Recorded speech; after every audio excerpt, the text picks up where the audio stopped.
Welcome to Innovate Marketing Daily, where we bring you the latest news and happenings in the world of branding, marketing, and business growth. Brought to you by MyPodcast.Media and Birdwell Solutions. And now your host, Benny Pekala. I'm Benny from Birdwell Solutions, where we partner with leading companies to plan, develop, and launch Web3 products. Now let's dive in. There is a brand new listing being spotlighted on Zillow right now, and it's made of Pop Tarts. Yep, you heard that right. Pop Tarts, your favorite, maybe not favorite anymore if you've grown up a bit, or if you're still a kid at heart, maybe still one of your favorite snacks. There is a property on Zillow made out of Pop Tarts right now. So why are they talking about it? Why did all of this happen? Let's back up a little bit. All right, so Pop Tarts is a retail consumer good. It's a snack. I think Kellogg's is the owning company of it. Pop Tarts partnered with Zillow, which is a real estate marketplace, during the launch of their brand new, although legacy, Gingerbread Pop Tarts. So I chose this story because it's fun, it's humorous, it's lighthearted. It also is an example of a humorous campaign, of a satirical campaign, and perhaps executives there might not think it's satirical, but that's how I read into it, which has always been one of the most effective marketing tactics in my tool belt.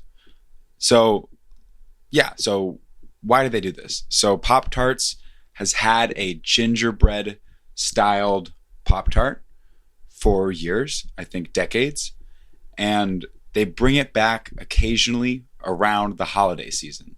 So Pop Tarts knew this was coming, planned this out, thought strategically about how to do this, and chose, of all things, a partnership with Zillow to do it, which I think is fantastic. It caught my attention. So I hope it's capturing others. So what are they doing?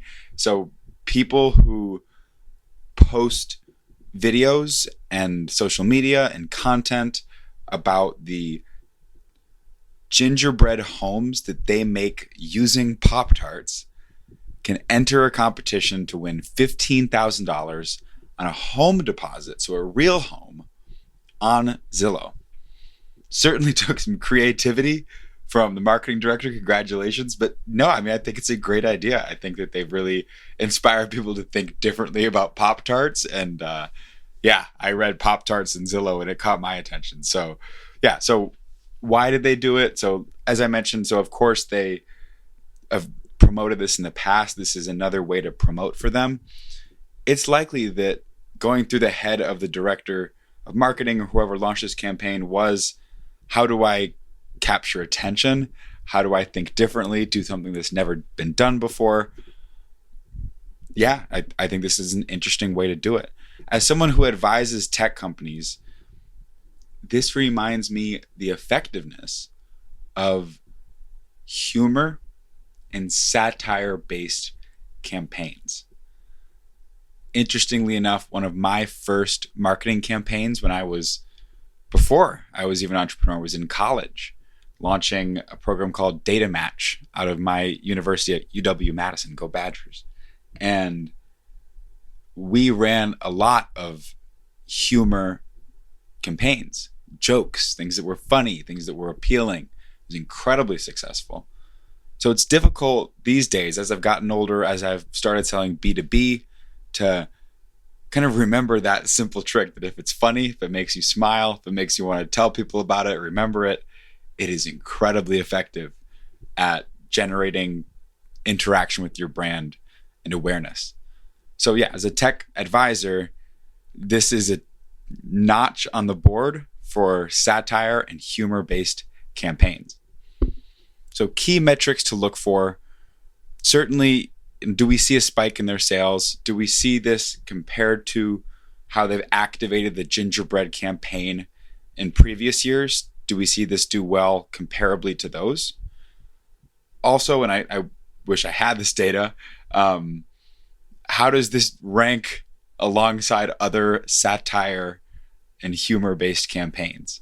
And who knows, maybe I'm reading into this, maybe that wasn't the intention of the person who launched this campaign. I congratulate you either way because I think it's wholesome. I think that it's a good campaign. So perhaps I'm reading it wrong as fitting into that marketing bucket. But still, if we do have a bucket that has a bunch of campaigns, how does this compare to other humor and satire-based campaigns?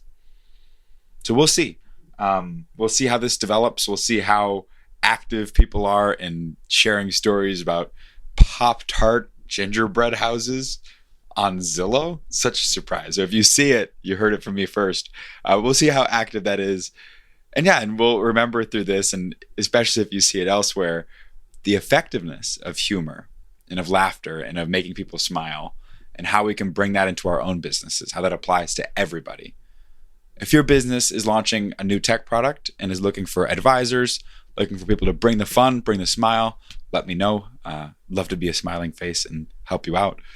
That's our check-in for today. So thank you so much for taking the time to be with us. I wish you the best. I'll see you next time. Oh, and we'll put that link to the gingerbread house on Zillow made of Pop Tarts. We'll put that link in the show notes. It's a lot of fun. Take a look. All right. See ya. Thanks for joining us on Innovate Marketing Daily, where we bring you the latest news and what's happening in the world of marketing and branding and business growth. On behalf of everyone at MyPodcast.Media and Birdwell Solutions, we'd like to thank you for joining us and invite you to join us Tuesdays through Fridays every week. Find us online at MyPodcast.Media for all of your podcast production needs. And for all of your Web3 development needs, visit birdwellsolutions.com.